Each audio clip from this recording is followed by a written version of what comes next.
बच्चों आज हम हिस्ट्री की क्लास 3 पढ़ेंगे। 2 क्लासेस की ऑडियो मैं अपलोड कर चुका हूँ, आप ऑडियो रेफ़र कर सकते हो प्लेलिस्ट से। So without wasting time let's start. आज की क्लास का टॉपिक है मगध एम्पायर। तो मगध एम्पायर देखो, ये सारे इंपॉर्टेंट पॉइंट्स हैं, ठीक है, जो मैं आपको ऑडियो के थ्रू बताऊँगा, तो बहुत ध्यान से सुनिएगा। तो मगध एम्पायर के लिए मोस्ट कई बार क्वेश्चन पूछा जाता है कि मगध एम्पायर किसकी लीडरशिप में सबसे ज़्यादा उभरा था या सबसे ज़्यादा जाना गया। तो मगध एम्पायर बच्चों बिंबिसार जी की लीडरशिप में सबसे ज़्यादा जाना गया, जो हरिंका डायनेस्टी से थे। ठीक है, बिंबिसार कहाँ से थे? हरिंका डायनेस्टी से थे, और इन्हीं की लीडरशिप में मगध एम्पायर को सबसे ज़्यादा जाना गया। बच्चों ध्यान रखना कि जो बिंबिसार थे वो किंगडम एक्सपेंशन के लिए मैरिज अलाइंसेस पे फोकस करते थे। ठीक है, मतलब मैरिज अलाइंसेस पे बिलीव करते थे अकॉर्डिंग टू हिम। अगर आपको अपनी पोजीशन और ज़्यादा मजबूत बनानी है, अपने किंगडम को और एक्सपेंड करना है, then marriage alliances is also a best option. ठीक है, तो इस ओपिनियन के साथ उन्होंने 3 मैरिज अलाइंसेस किए थे। ठीक है, तो पहला मैरिज अलाइंस किसके साथ किया था? पहला मैरिज अलाइंस उन्होंने कोशला के साथ किया, और वहाँ से कोशला की चीफ की डॉटर के साथ पहला मैरिज अलाइंस हुआ। तो उनकी पहली वाइफ कोशला एंड डॉटर थी, और यहाँ से बच्चों को इस मैरिज अलाइंस से उनको क्या मिला? कोशी विलेज मिला। देखो, ठीक है, गिफ्ट में कोशी विलेज मिला, और बोला जाता है इस कोशी विलेज से उनको 1 लाख रुपये का रेवेन्यू होता था। अब नेक्स्ट देखिए, जो दूसरा मैरिज अलायंस था बच्चों, वो लिच्छवी प्रिंसेस के साथ था। ठीक है, वैशाली की लिच्छवी प्रिंसेस के साथ, जिनका नाम चेलना था। दूसरा मैरिज अलायंस था, मतलब उनकी दूसरी वाइफ थी, और यहाँ से उनको अजातशत्रु, मतलब उनके जो पुत्र हैं, उनकी प्राप्ति हुई। तीसरा मैरिज अलायंस था बच्चों, पंजाब का एक क्लैन था मद्र। ठीक है, तो पंजाब के इस मद्र क्लैन के चीफ की बेटी के साथ था। ठीक है, तो पहला मैरिज अलायंस कोशलन डॉटर, वहाँ से कोशी मिला 1 लाख रुपये का रेवेन्यू। दूसरा मैरिज अलायंस वैशाली की लिच्छवी प्रिंसेस के साथ, चेलुना के साथ। दूसरा मैरिज अलायंस मतलब उनकी दूसरी वाइफ, और वहाँ से बेटा हुआ अजातशत्रु। तीसरा मैरिज अलायंस बच्चों, पंजाब के मद्र जो क्लैन है उनके चीफ की डॉटर के साथ। ठीक है, और याद रखिए जो अजातशत्रु है, ठीक है, मतलब जो चेलना और बिंबिसार के पुत्र हैं, अजातशत्रु को इन्होंने आंध्र प्रदेश दे दिया था। ठीक है, आगे चल के बिंबिसार ने क्या किया? आंध्र प्रदेश को एक्वायर किया, और यही आंध्र प्रदेश का वाइसराय बना दिया अजातशत्रु को, चंपा में। नेक्स्ट देखो बच्चों, ध्यान रखना कि मगध की अवंती किंगडम के साथ सबसे ज़्यादा राइवलरी थी। ठीक है, मगध की किसके साथ राइवलरी थी? शत्रुता थी। बोला जाता है 100 सालों की शत्रुता थी अवंती किंगडम के साथ। ठीक है, अवंती की कैपिटल क्या कहाँ थी उस टाइम पर? उज्जैन में थी, ध्यान रखना। और एक हिस्टोरियंस के द्वारा कुछ कथन कहा जाता है बिंबिसार जी के ऊपर कि देखिए, अगर मान लो जैसे हमें पता चल गया कि मगध के साथ राइवलरी है, ठीक है, शत्रुता है, तो अगर आपकी किसी पर्टिकुलर किंगडम के साथ राइवलरी है, या अगर मान लो आपकी किसी व्यक्ति के साथ शत्रुता है, और उस व्यक्ति को कभी आपकी ज़रूरत है किसी नेसेसरी लाइफ के स्टेज में, तो हो सकता है आप मदद नहीं करोगे, मेरा शत्रु है। बट बिंबिसार जी को जब पता चला था कि अवंती के किंग जो थे चंदा प्रद्योता महासेना, उनको जॉन्डिस हुआ है, ठीक है, तब उनकी रिक्वेस्ट पे उन्होंने अपने रॉयल फिजिशियन जीवक को उज्जैन भेजा। ठीक है, तो ध्यान रखना, अवंती किंग की रिक्वेस्ट पे उनकी ट्रीटमेंट के लिए बिंबिसार ने अपने रॉयल फिजिशियन जीवक को उज्जैन में भेजा था। ठीक है, और हम नेक्स्ट पॉइंट ध्यान रखेंगे कि बिंबिसार के पास 80,000 विलेजेस थे। ठीक है, इससे पता चलता है कि किंगडम कितनी बड़ी थी। 80,000 विलेजेस थे। और अब जब बिंबिसार की मगध की हम बात कर रहे हैं, तो ये भी ध्यान रखेंगे कि मगध की उस टाइम पर इनिशियल कैपिटल क्या थी? तो इनिशियल कैपिटल थी उनकी राजगीर। ठीक है, जिसको गिरिराज भी बोला जाता था उस टाइम पर। और गिरिराज इसलिए बोला जाता था बच्चों के कि यहाँ पर बोला जाता है कि ये 5 हिल्स से सराउंडेड थी। ठीक है, यहाँ स्टोन वॉल्स थे, और उसको भेदना बहुत मुश्किल था। ठीक है, इस वजह से कैपिटल की स्ट्रॉन्ग जगह उन्होंने रखी थी। और इवन कुछ बुद्धिस्ट क्रॉनिकल से भी बोला जाता है कि जो बिंबिसार हैं उन्होंने 52 सालों तक रूल किया था। मतलब हम कह सकते हैं 544 BC से 492 BC अप्रॉक्स उन्होंने रूल किया था। ठीक है, नेक्स्ट क्वेश्चन देखिए, हमने बिंबिसार के बारे में पढ़ा। अब नेक्स्ट मगध के किंग के बारे में पढ़ते हैं, दैट इज़ अजातशत्रु। तो बच्चों उनके बाद, ठीक है, मतलब बिंबिसार के बाद अजातशत्रु ने किंगडम को संभाला 492 से 460 BC तक उन्होंने मगध एम्पायर को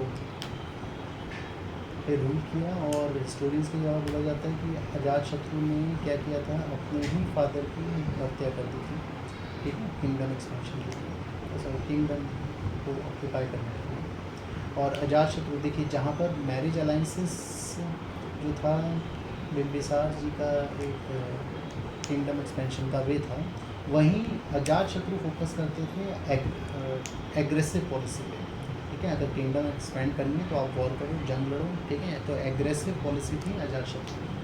अब देखो बच्चों, क्योंकि एग्रेसिव पॉलिसी थी, इस वजह से उन्होंने कोशला किंगडम, क्योंकि देखो हमने पीछे देखा हमने कि कोशला किंगडम के साथ भी बिम्बिसार ने पहले मैरिज अलायंस किया था। तो ये सब पता होते हुए भी अजातशत्रु ने क्या किया, कोशला पे अटैक किया, ठीक है। तो कोशला पे अटैक किया, तो इस वजह से कोशलन किंग ने क्या बोला कि ठीक है, हमने कोशलन किंग ने अपनी तरफ से शांति जो प्रस्ताव था वो दिया, और इस शांति प्रस्ताव के साथ अजातशत्रु की शादी उनकी डॉटर के साथ हुई, ठीक है। चलिए नेक्स्ट पॉइंट बच्चों।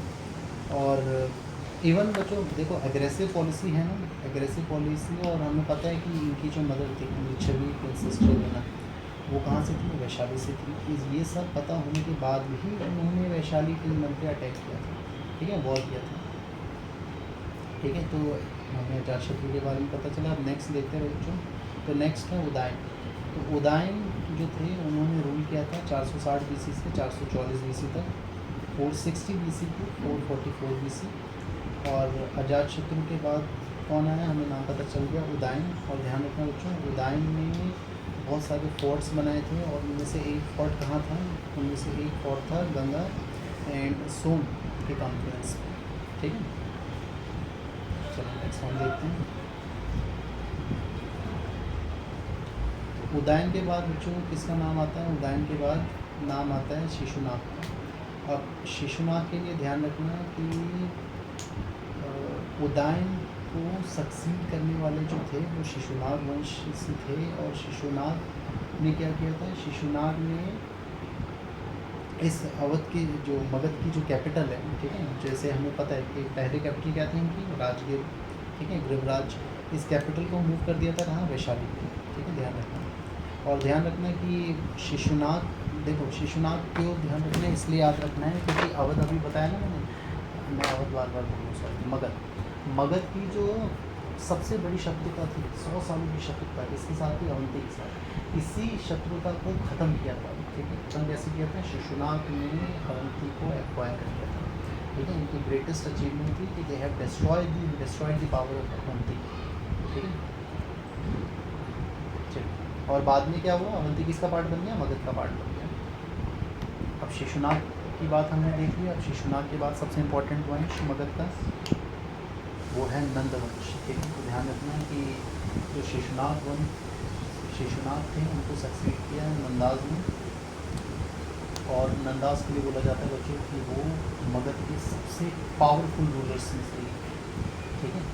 उनकी पावर इतनी ज़्यादा थी, वो इतने ज़्यादा ताकतवर थे कि उनके रहते हुए Alexander is also not dare to attack, ठीक है।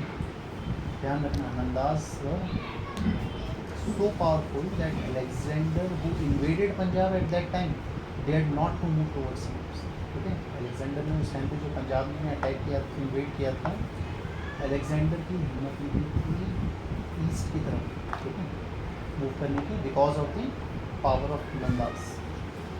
एंड बच्चों ध्यान रखना कि जो नंदास थे उन्होंने क्या किया था, उन्होंने कलिंग पे भी कॉन्कर किया था, ठीक है। नंदास है ऑल्सो कॉन्कर कलिंग, और वहाँ से उन्होंने वो एक जिन्ना की इमेज लेके आए, ठीक है, एज अ व्यक्ति का। अब इनके बारे में थोड़ा सा और जानना है। तो बच्चों ध्यान रखना कि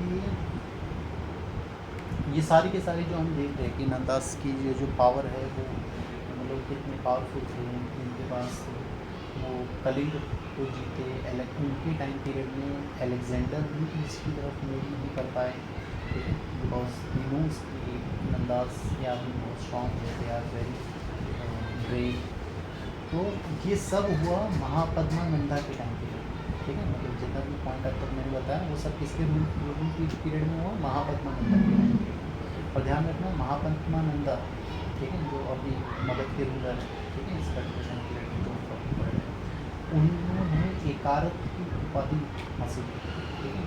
ही got the title of Ekarat. एकारत का मतलब क्या होता है? सोल सॉवरेन, ठीक है, मतलब एक ऐसा व्यक्ति who can destroy all his ruling princess, ठीक है, हु आर अपोज टू, ठीक है। तो एकारत की उपाधि उन्होंने हासिल करी थी। इवन उन्होंने कोशला जो था उनको भी कैप्चर किया था, और मगध के लिए बोला जाता है, नंदास के लिए बोला जाता है कि उनके पास इन्फेंट्री थी 2 लाख बच्चों उनकी इन्फेंट्री थी, 60,000 उनकी कैवलरी थी, और 3,000 से 6,000 उनके पास वॉर एलिमेंट्स थे, ठीक है। तो इतने पावर थे, ठीक है, मगध के नंदास। अच्छा, मगध के अगर सक्सेस की हम बात करते हैं तो सक्सेस का रीज़न क्या था? बहुत सारे सक्सेस के रीजन थे, बट जो मोस्ट इम्पॉर्टेंट रीज़न था मगध के सक्सेस का वो था, क्योंकि देखो मगध के अलावा भी बहुत सारे महाजनपद थे, तो मगध ही क्यों इतना पावरफुल था? ठीक है, इसका रीज़न है कि एक तो इनकी जोग्राफिकल पोजीशन, ठीक है। ये मगध जो लोकेशन थी वो ऐसी जगह थी जहाँ पर सबसे ज़्यादा आयरन, ठीक है, ये प्रोड्यूस करती थी, ठीक है, रिचेस्ट आयरन डिपॉजिट था कहाँ पे? राजगीर के पास, ठीक है। इसी वजह से इनिशियल कैपिटल थी इसकी राजगीर, ठीक है। तो पहला एडवांटेज क्या मगध के सक्सेस का? देयर ग्रेटेस्ट जोग्राफिकल पोजीशन हम कह सकते हैं कहाँ पे थी? Is at the location of iron rich area, ठीक है, और कहाँ पे था? राजगीर में। और बच्चों ध्यान रखना कि अभी हमने पढ़ा ही था कि जो राजगीर है, गिरिराज है, वो 5 बड़े बड़े हिल्स से सराउंडेड था, तो ऑटोमेटिकली अटैक करना आसान नहीं होगा, इट विल बी इम्प्रेग्नेबल। और जो मगध था ना बच्चों, मगध कहाँ था? Magadh was led at the centre of mid Gangetic plains, ठीक है। मतलब इन शॉर्ट हम कह सकते हैं कि जो मगध था, मगध ऐसी जगह था जहाँ पर फसल बहुत ज़्यादा उपजाऊ थी, ठीक है, ट्रांसपोर्टेशन अच्छी थी, क्योंकि जो अगर गंगेटिक प्लेन्स में है मगध तो यहाँ पर हमें ट्रांसपोर्टेशन फैसिलिटी भी अच्छी मिलेगी, plus agriculture point of view से भी अच्छी, ठीक है। तो ये थे कॉजेज़ ऑफ मगध एक्सपेंशन। और भी बहुत सारे हैं, जैसे उनकी टाउन प्लानिंग अच्छी थी, ठीक है, मेटल वर्क उनका अच्छा था उस टाइम पे, और वॉर एलिफेंट्स काफ़ी ज़्यादा यूज़ किया करते थे, ठीक है। जैसे अभी हमने पीछे देखा 3,000 से 6,000 वॉर एलिफेंट्स थे उनके पास, ठीक है। तो ये सारे पॉइंट्स थे जिसकी वजह से मगध है सक्सीडेड ओवर अदर महाजनपद। चलिए, तो आज की क्लास में समाप्त करते हैं, बाकी नेक्स्ट क्लास में क्लास 4 का जो टॉपिक होगा, ठीक है।